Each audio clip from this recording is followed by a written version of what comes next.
Hola Matías, gracias por estar en Chakra 360. Y como la sección se llama Campo de Deporte, quería saber qué significa el campo en tu vida. Hola Eliana, ¿cómo estás? Un placer. Bueno, yo la verdad que me crié básicamente en un pueblo muy chiquito, rodeado de campo. De hecho, mis abuelos vivían en el campo. Era todos los domingos ir a comer con ellos.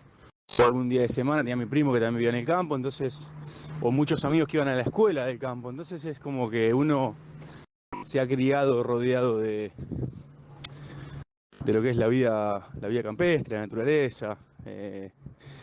Y bueno, fueron mis primeros 14 años de vida que viví en un pueblo muy chiquitito, estamos hablando de un pueblo de alrededor de 600 habitantes que tampoco dista de lo que es un campo, porque imagínate que son 2, 3 cuadras para cada lado y se termina el pueblo. Entonces, muy ligado, que pase el lechero con las botellas recién ordeñadas de las vacas, cosas muy naturales, muy propicias de lo que es la vida de campo en general.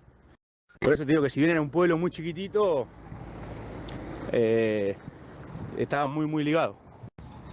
Las diversiones eran obviamente los animales, juntar huevos para mi abuela cuando íbamos al campo, o dar una vuelta a caballo. Son cosas con las que uno se cría que están muy ligadas a lo que es la vida de campo.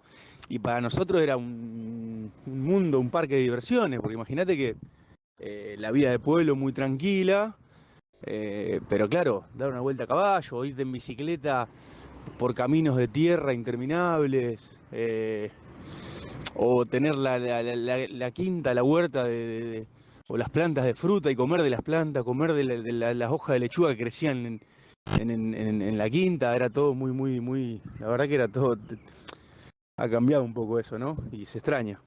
Y justamente, ¿cómo fue ese cambio de salir de General Herli, un pueblo de 600 habitantes, a las grandes ciudades, ¿no? Porque fuiste a Rosario, estuviste en países como, no sé, Paraguay, Colombia, por Europa.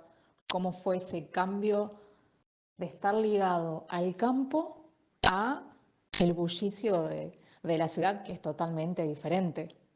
Bueno, yo, a ver, primero me voy a Rosario, que tampoco estaba muy lejos. Si era una ciudad muy grande, el cambio, lógicamente, ya de movida te encontrás en el medio de la ciudad, en el medio de lo que es la vorágine, el movimiento, cuando en el pueblo no pasaba, no sé, tenés la hora de la siesta marcada en donde no se mueve un alma. Pero bueno, yo siempre fui, como tenía claro a lo mejor lo que quería o iba detrás de un objetivo, es como que tampoco, creo que nunca me costó.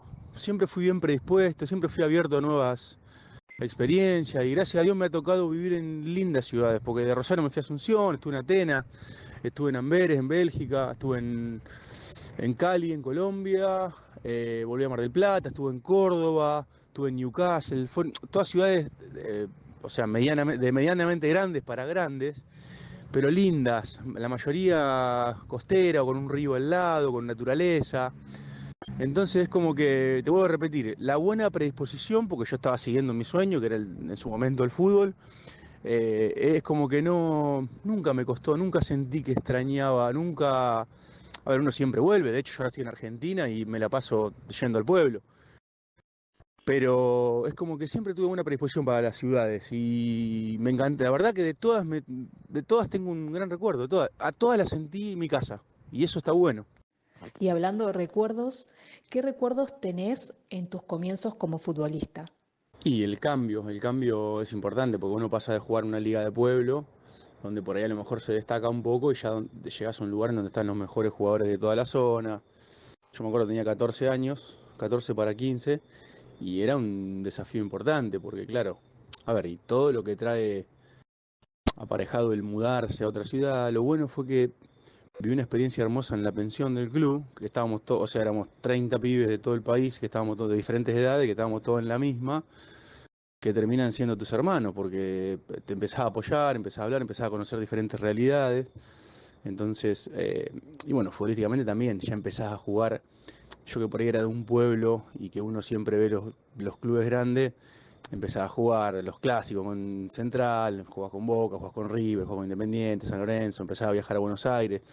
En algunos partidos jugás al lado del estadio o mismo algún partido en el estadio. Entonces es como que cambia mucho, porque uno acostumbrado por ahí a jugar en las canchitas de pueblo, es como impactante ya empezar a sentirte un poco dentro del ambiente del fútbol. Entonces el cambio fue muy, muy productivo. Y de tu paso por la selección sub-17 de José Pekerman, ¿qué recuerdos o anécdotas tenés al respecto? Y eso fue, vos imaginate que yo después de un año en Rosario me citan para la selección y es como que en el momento uno no toma dimensión de la importancia. Sí estaba bueno porque justo había sido el sub-20 campeón en Qatar, el sub-20 campeón en Malasia, entonces había como que se le estaba dando mucha importancia a la selección juvenil. Lo que sí me pasó fue que fue el primer momento en donde me empecé a sentir, o empecé a sentir el profesionalismo del fútbol, porque vos imaginate que llegamos al periodo de Seiza y estaba entrenando la selección mayor y a lo mejor hacíamos de sparring contra ellos, o mismo pequeños detalles como tener el canastito con tu nombre, tus botines, tu ropa, cada entrenamiento, un utilero a disposición, un médico, un kinesiólogo, o sea, todo el mundo a disposición como pasa generalmente en primera división y nosotros no dejábamos de ser adolescentes, porque teníamos 14, 15, 16 años, entonces, y además lo mismo que pasó en la pensión de Newells, pero a nivel país, porque ahí sí que estábamos por ahí los mejores de cada equipo, entonces es como que eh, el fin de semana jugabas en contra de tu rival y lunes, martes, miércoles y jueves, que eran los días que entrenábamos, vivíamos juntos ahí en Ezeiza, entonces como que empezaba a forjar grandes amistades que hasta el día de hoy las tengo. ¿Cuándo dejaste el fútbol y qué fue lo que te llevó a retirarte? Profesionalmente dejé de jugar en el 2014, mayo del 2014, en Bélgica. Y la verdad fue una mezcla de... A ver, ya estaba entrando en una edad, si bien no era tan grande, pero ya estaba entrando en una edad en donde uno ya empieza a pensar en el futuro y por ahí no era acorde a lo que yo le estaba dando al fútbol, porque yo siempre me dediqué a eso y poniendo cosas en la balanza, las propuestas y las opciones que tenían quizás no eran o no me llenaban y ya empecé a pensar en lo que es el futuro, hacer el curso de técnico o seguir ligado de alguna manera al fútbol. Entonces decidí dejar de jugar y después por ahí tenía un problema de rodilla que no fue determinante, pero sí en los últimos años es como que había que darle más atención y se va acumulando un poco de lo que es jugar con molestia y la tolerancia al dolor. Entonces, o sea, no hubo un motivo concreto, sí fueron varios. Una conjunción de varios, pero el principal fue ya empezar a pensar un poco en el futuro, porque si bien es una carrera corta, que te retirás promedio entre los 30 35, hoy se ha estirado un poco más, hay jugadores que juegan hasta los 38, 40, pero es una edad en la que todavía te queda más de media vida, entonces ya empezando a planear lo que venía. ¿Qué fue lo que más te costó a la hora de dejar las canchas? La verdad, con respecto a lo que es el fútbol en sí, de jugar o dejar de jugarlo, no me costó porque fue una decisión bastante pensada. Sí me costó por un tiempo, no mucho porque también después, o sea, me costaba ir a ver un partido porque me costaba entender por qué estaba en la tribuna y no jugando. Entonces es una sensación muy, muy rara y creo que muy común también el exjugador. Es como que extrañé ser parte, pero no, a ver, fueron un par de meses y cuando me di cuenta o cuando empecé a pensar que no podía tener ese sentimiento de que me haga mal algo que me hizo bien tanto tiempo, dije, no puedo estar así porque, a ver, tengo que ser agradecido con lo que fue mi vida durante más de 20 años. Entonces como que dije, no, basta.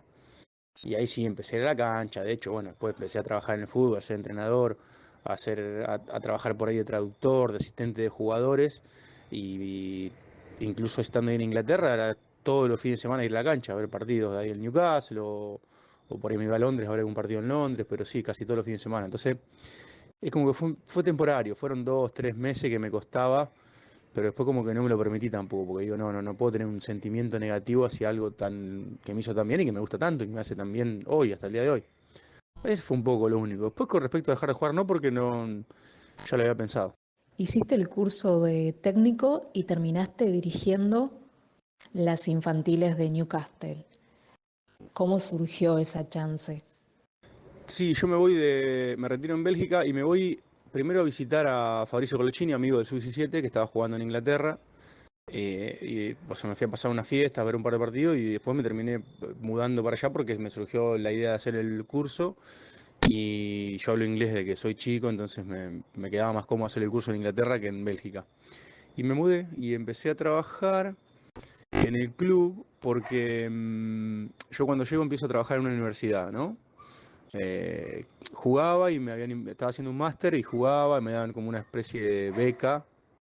Y ahí conocí a gente que trabajaba en inferiores del club, que me invitaban a jugar un partido todas las semanas de exjugadores y entrenadores ligados al club. Y hablando de fútbol con ellos, como que me empezaron a invitar a los entrenamientos y en un momento uno de los chicos que jugaba, que era el director de las inferiores, me dijo que tenía un perfil interesante, que venía de otra cultura, con cosas diferentes a lo que era el fútbol inglés así que así surgió.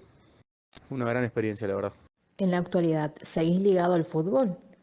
Sí, sigo ligado, pero de un lado más por ahí de capitalizar un poco los contactos que he tenido en todos los países donde he jugado, en todos los lugares donde he jugado, y a lo mejor hacer alguna conexión, no sé, por ahí me llaman o me piden referencia por jugadores, como yo estoy constantemente mirando el fútbol, me piden referencia por jugadores, o de hecho he trabajado, antes de venirme a Inglaterra, trabajaba asesorando jugadores, acompañándolos más que asesorándolos, porque fue una cuestión del cambio viste, cultural también, y de idioma, y que no es solo manejar a la derecha, ir a Inglaterra, es que llueve todos los días, es otro idioma, otra cultura, otra idiosincrasia, entonces eso me gustó mucho porque lo disfruté porque me parece muy importante el acompañamiento de un jugador, por lo menos en los primeros meses. Y ahora lo que te decía, por ahí estoy en contacto con los clubes, porque imagínate que toda la gente de mi edad, hoy está en posiciones, son entrenadores, directores deportivos o dirigentes de clubes, entonces por ahí, si se los puede ayudar en algo, lo sigo haciendo. Por último, y para ir finalizando, ¿cómo surgió la pasión por la pintura y quién fue la primer figura importante a la cual le dedicaste un cuadro o la retrataste? A mí siempre me gustó mucho dibujar de chico, siempre garabato y retrato y cosas así, pero de toda la vida, ¿eh? Y lo de la pintura lo tenía medio pendiente, como que tenía ganas de empezar a pintar en algún momento de mi vida, o por lo menos probar. Y la primera figura fue justamente mi primer cuadro, que fue para DeAndre Yedlin, que es un lateral derecho que jugó ahí en el Newcastle, era vecino mío. Me hice muy amigo porque teníamos amigos en común, que después jugó con Messi en el Inter de Miami, la temporada pasada. Eh, Él fue el primero, que de hecho, cuando se lo llevo, le digo que le hace un retrato, medio como se lo tomó en joda, se lo llevo a la casa y le voló la cabeza, porque era un chico aparte que le gustaba mucho el arte, y él la verdad que me ayudó mucho al principio, porque obviamente lo posteó en sus redes, se hizo un poco viral, y así fue cuando arrancó. Y después, bueno, obviamente fueron llegando jugadores de premio, jugadores argentinos, jugadores campeones del mundo, campeones de Champions League. La verdad que un privilegio muy grande y me ha ayudado mucho el tema de los contactos en el fútbol, porque la mayoría de lo que fueron mis primeros clientes eran todos jugadores, por ahí ex compañeros o ex compañeros que me presentaban gente o representantes o entrenadores, así que la verdad que fue un camino muy lindo con otra de mis pasiones, que vuelvo a repetir, lo mío era mucho el tema del dibujo. La pasión de la pintura se me despertó el primer día que pinté. Así que fue todo muy mágico, por decirlo de alguna manera.